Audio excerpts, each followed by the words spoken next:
Hello, everyone, and welcome to the White House. We're here for a very special live chat with Dr. Sally Ride, the first American woman in space. A very exciting day to have you here, so welcome to the White House. Thank you. It's a pleasure to be here. And Dr. Ride's joining us today because the President actually just hosted an event here at the White House about his STEM initiative and announced Change the Equation, a new organization. And the other really exciting thing we have are 8 students from the Denver School of Science and Technology in Denver, Colorado, who are joining us. Why don't you guys say hi? Hi! So we're going to take a few of their questions here in just a second, but Dr. Ride, if you could start us off by talking a little bit about the event that happened today and maybe try to relate it to why it should matter for these 8 high schoolers who are joining us today. Sure.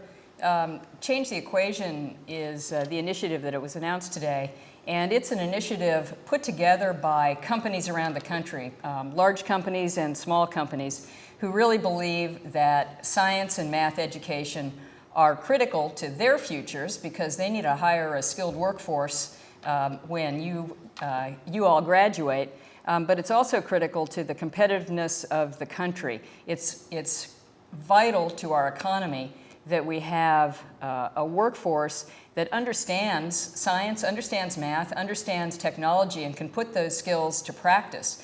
And you might think that this is important just for the next generation of rocket scientists or environmental engineers, but it turns out that it's much more than that. It's really important for all of you for a couple of reasons. One is that 80% of the jobs in the next 10 years or so are going to require some background in science, math, and technology. And that's even basic living wage jobs. So it's important to everybody, and it's really important to your future. And it's also important because you're going to need to be science literate when you get out of high school, out of college, and start dealing with the world on a day-to-day basis. Because turn on the TV, log online. The issues that you see in the news have a lot of their basis in science and technology.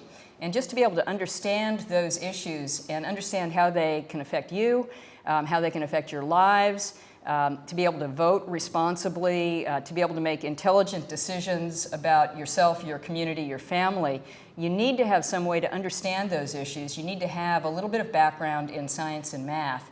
And you're at the stage of your education where you're getting that background right now.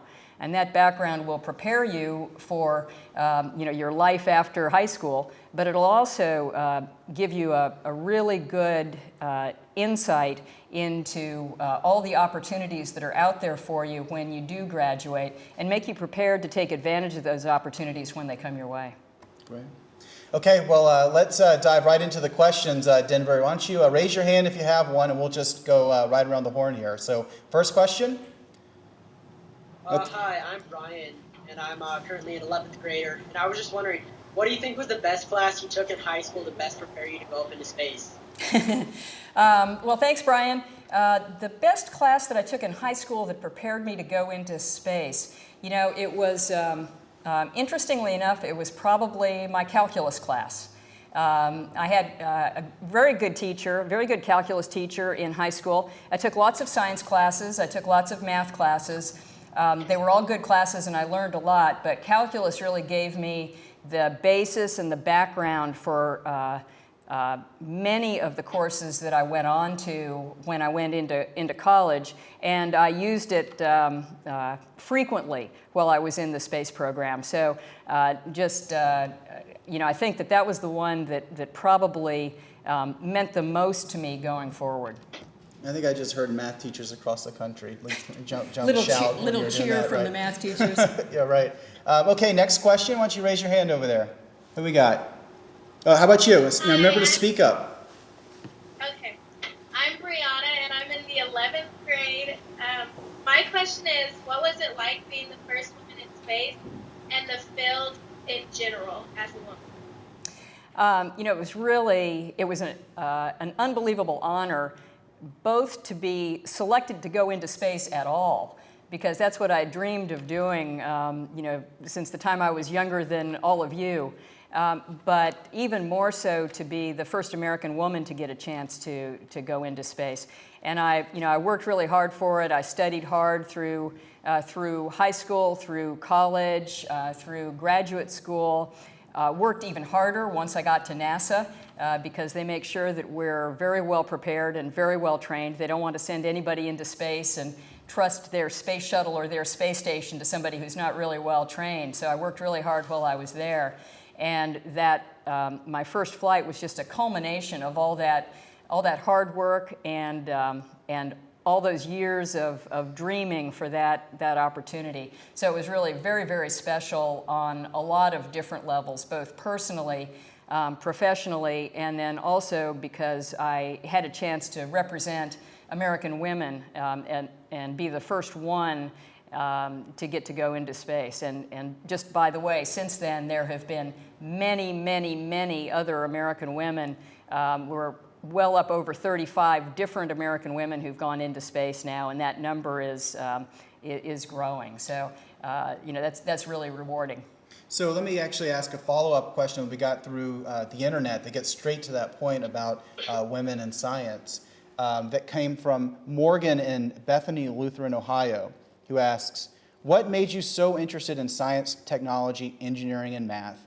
What would you tell an 11-year-old girl about the importance of these subjects and what she can do to pursue these?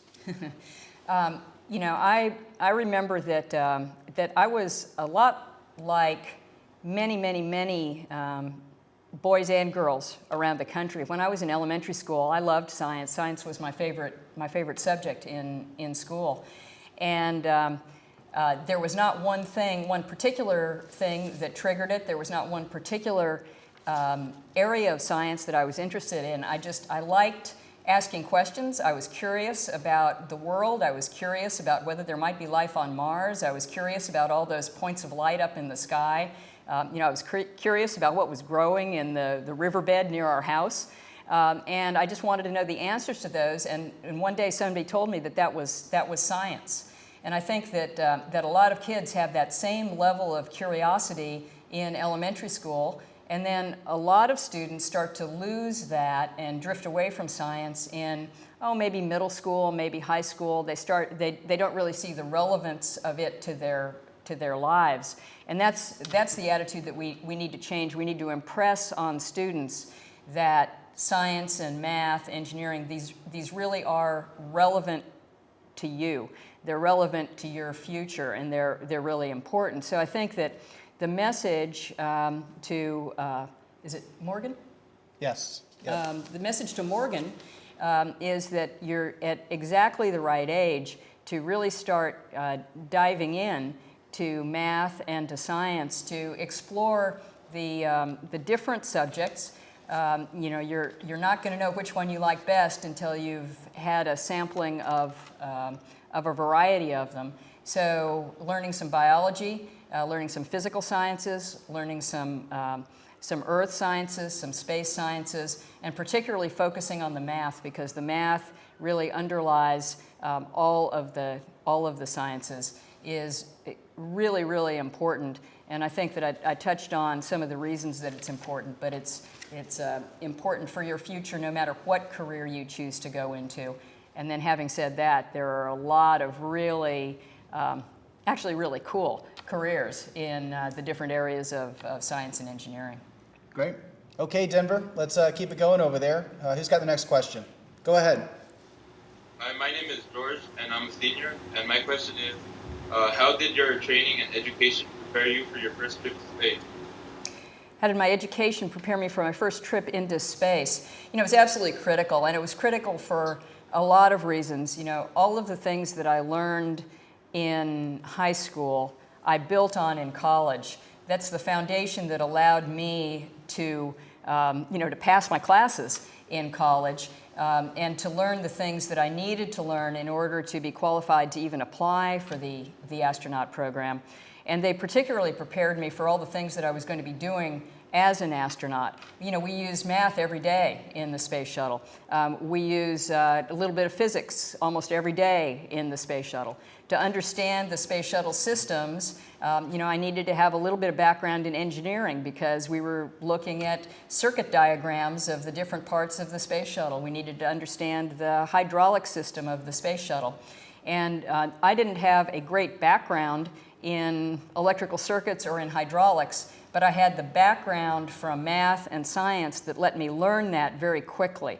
So I think one of the things that, that I learned most effectively in middle school and in high school and in college was how to learn and how important it is to know how to learn and be able to apply that. Because, you know, as you go through life, it was true for me in the astronaut corps, and it's been true since I've left the astronaut corps. You're learning every day. And so this is a skill that you need to build early because you're going to be using it for the rest of your life. Great. Okay, who's next? Hi, my name's Mia. I'm a senior here at DSST, and I was wondering, in terms of extracurricular activities, what kind of things did you do to get involved, like outside of school, in order to approach your goals as an astronaut? You know, it's interesting. I didn't really look too much at extracurricular activities as a way to approach my goals of being an astronaut. I was involved in a lot of extracurricular activities, and it turns out that they helped when I was an astronaut, but I didn't think of it at the time. I love sports. I was outside all the time, so I was always involved in different sports outside. I played competitive tennis when I was growing up. I also played on the high school basketball team and volleyball team, played on the Stanford's tennis team when I was at Stanford. And I did that just because I have a passion for sports. I like being outside and I like being active. It turns out that one of the things that's very important when you're an astronaut is to have an understanding of how you fit in on a team and how to play a role as part of a space shuttle or a space station crew. And that's something that, of course, you learn in sports every day. It's if you're playing a particular position or you're running a particular play, you need to understand what your role in that is. If you're on a team, there's a captain of the team, and you have a relationship to the captain of the team, and that's very, very important. And it turns out that it's one of the things that NASA actually looks for is an understanding of the importance of teamwork and the ability to fit in on a team. Great. Okay, we're going to take another question from the web, so it's a warning to the rest of you in Denver to sort of think about your questions, so we'll come back to you in just a second. But this one, I think, is one we probably already, we all have, which comes from Alice in Orono High School, Minnesota, who asks, what is the coolest thing that ever happened to you in zero gravity? Well, let's see. There is a long list of very, very cool things that happen in zero gravity.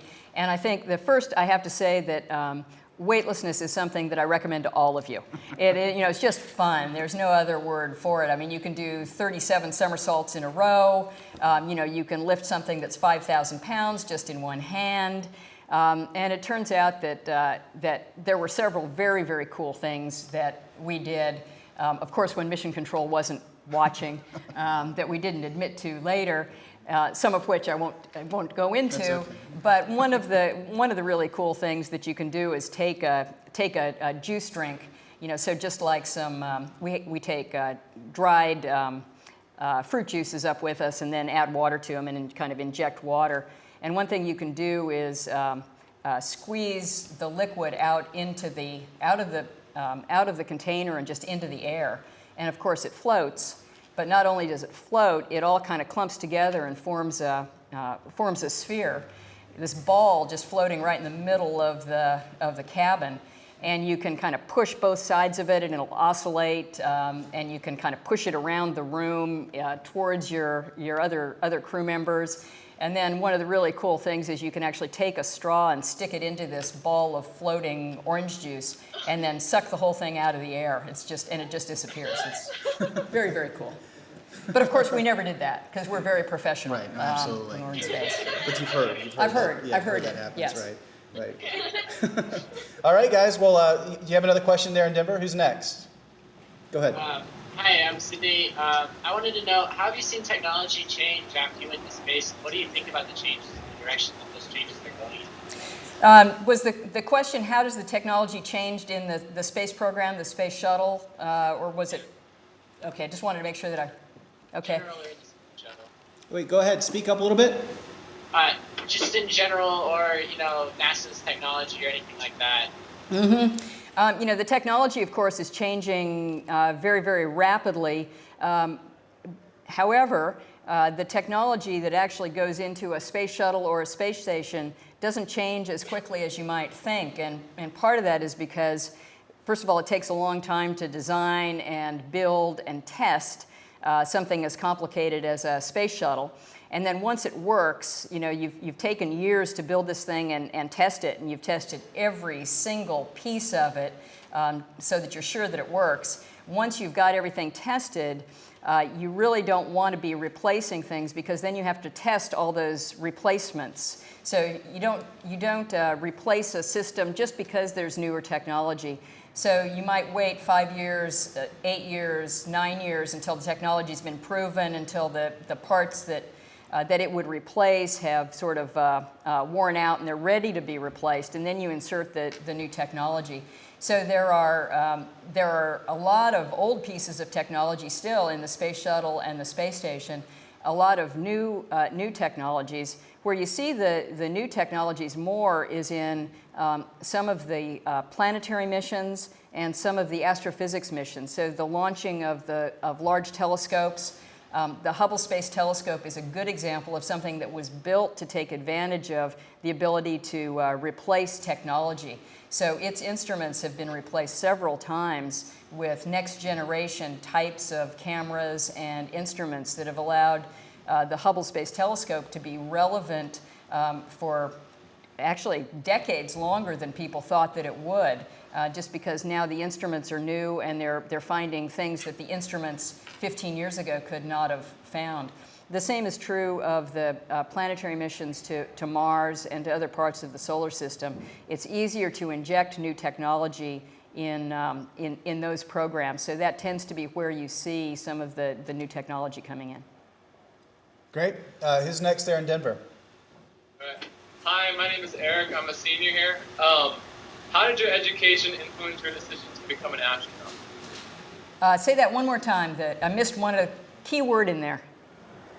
How did your education influence your decision to become an astronaut? How did my education influence my decision to become an astronaut? I think that the main way that it influenced my decision was that it gave me confidence in myself. It gave me a belief that I was learning enough things, that I was doing well enough, and that I was doing well enough compared to other people in the class, that this was something that I could reasonably dream about as I went through college and graduate school. Education, the more you learn, the more confident you become. It's fun to learn things. It's really empowering to know something. And I think that's the thing that I got most out of my education, was just this confidence that there were a lot of things in the world that I didn't know, which meant a lot of opportunity to learn. But there were also a lot of things that I had learned in middle school, in high school, and then on into college. And there were a lot of things that I didn't understand, but there were also a lot of things that I did understand. And for me, math and science were at the basis of that, because those courses, they build on each other so logically, and they're so useful in a variety of different areas, that I really felt like my knowledge was building from one year to the next. Let me ask another question we got through the website, guys, if you can hang on for just a second, that follows on that. This one comes from Ash in Arizona, at Arizona Virtual Academy, who wants to know, why do you think that so many kids worry about math and are scared of it? I like math and science, but none of my friends do. What do you think? I think a lot of the reason is that for some reason in this country, it's gotten okay to say that you don't like math and you're not good at math. So I hear it from adults all the time. I hear adults say they can't balance their checkbook, they were never good in math, they didn't like math, hope to never do math, and that's just not helpful. I mean, adults don't go around saying, I can't read, I never like to read, I don't read, and I think that culturally it's gotten okay to say that you don't like math. It's kind of become cool to say that you don't like math, and we need to counter that. We need to get back to an understanding of how that math these days it's just as fundamental as reading is. It's a tool that you're going to be using all your lives, and today literate people need to be able to read, but they also need to be able to calculate. They need to be able to analyze, and so we really need to change the language and change the discussion around that, because what I've found with math is that a lot of people, when they start learning math, they're already predisposed to be scared of it because of what they've heard. They've heard that maybe it's hard, they've heard people don't like it, they've heard their parents weren't good at it, whatever they've heard. And so they think that, well, maybe this is going to be too hard for them, maybe they're not going to enjoy it. When it's just like everything, you have to put a little time into it. And once you start putting some time into it and you start understanding how to do these problems, then it can actually be quite a bit of, can be a lot of fun to be able to tackle a problem and solve it and understand the process that you use to solve it. So I think that a lot of it is, just the attitude that we've managed to develop as a society over the last, 10, 15, 20 years. It says, math is hard and it's okay to not like math. Well, math isn't any harder than a lot of other subjects, and like a lot of other subjects, you have to put a little time in to learn it, but once you do, it's really rewarding. Great. Okay, Denver, we have 2 people left, is that right? Great. Okay, so let's get through those. Okay, so I'm Flora, and I'm also a senior here. And my question is kind of based off on Ash. Did you ever think of giving up your dream because of other people saying they didn't like this or that? Like, were you influenced by what other people said to give up? Could you repeat that one more time, maybe a little louder? Okay, so did you ever think of giving up on your dreams because the people around you influencing you or things like that? I did think about giving up on my dreams. I think, everybody goes through periods where they sort of question themselves. They start to lose a little self-esteem, lose a little self-confidence. I did when I was, in 9th grade, 10th grade.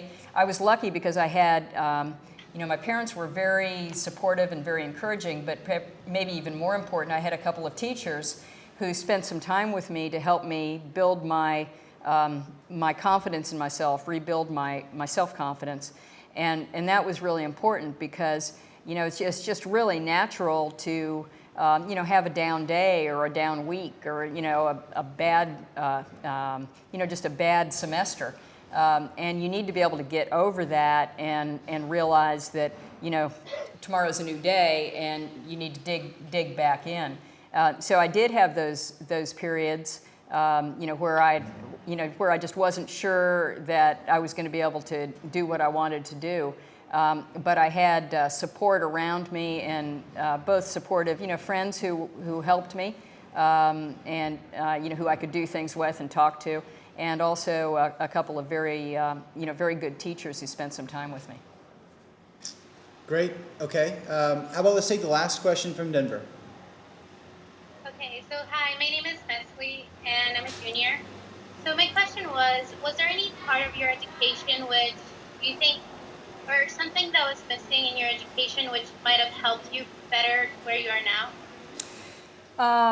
That's a good question, and I'll answer it maybe in a little bit different way. It turns out that there was a part of my education that was that I didn't really plan, that you might think was almost a tangent to what I was studying, that turned out to be really helpful. And it was while I was in college.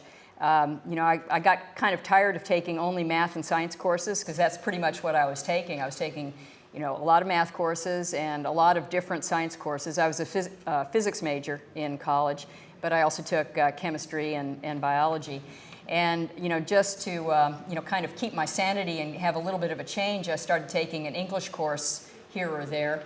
And it turns out that I really liked it, and I ended up taking more and more English courses, so that I was taking about an English course a quarter. And it turned out to be, much to my surprise, very, very helpful. And again, it was helpful because NASA, well, scientists and engineers in general need to be able to communicate.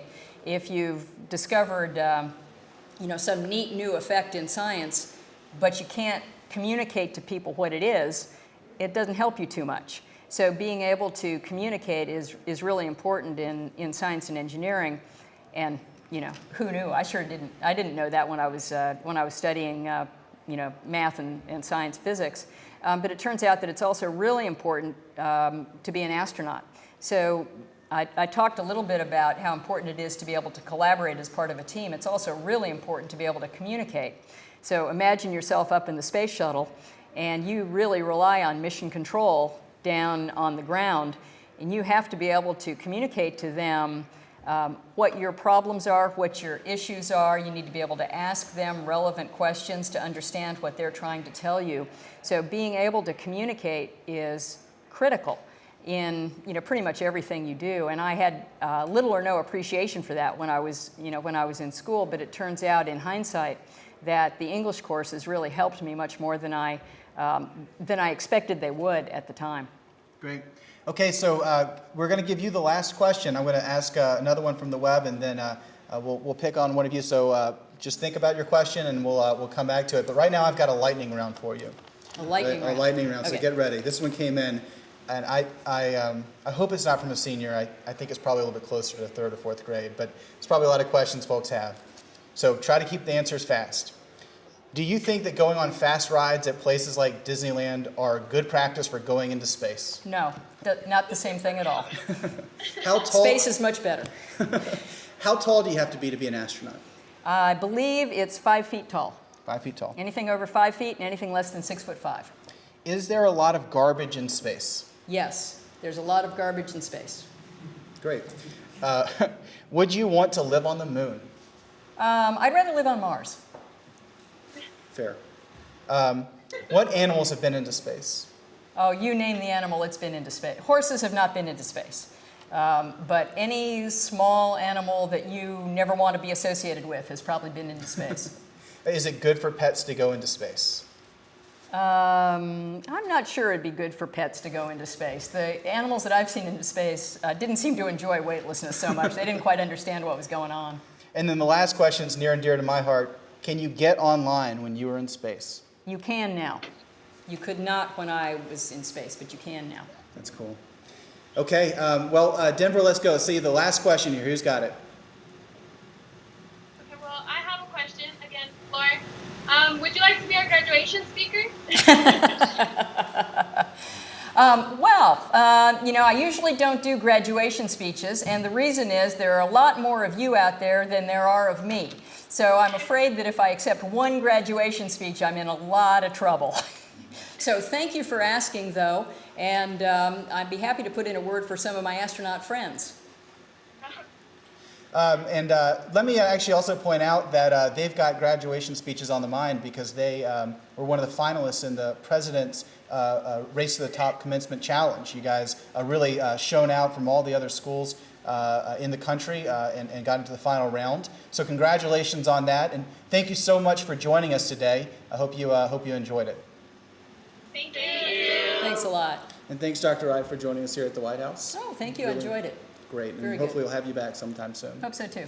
And thanks for everyone for tuning in. Of course, you can get this video at whitehouse.gov if you have any friends who are aspiring astronauts that might have missed it. Please share it around and stay tuned for more. Have a nice day.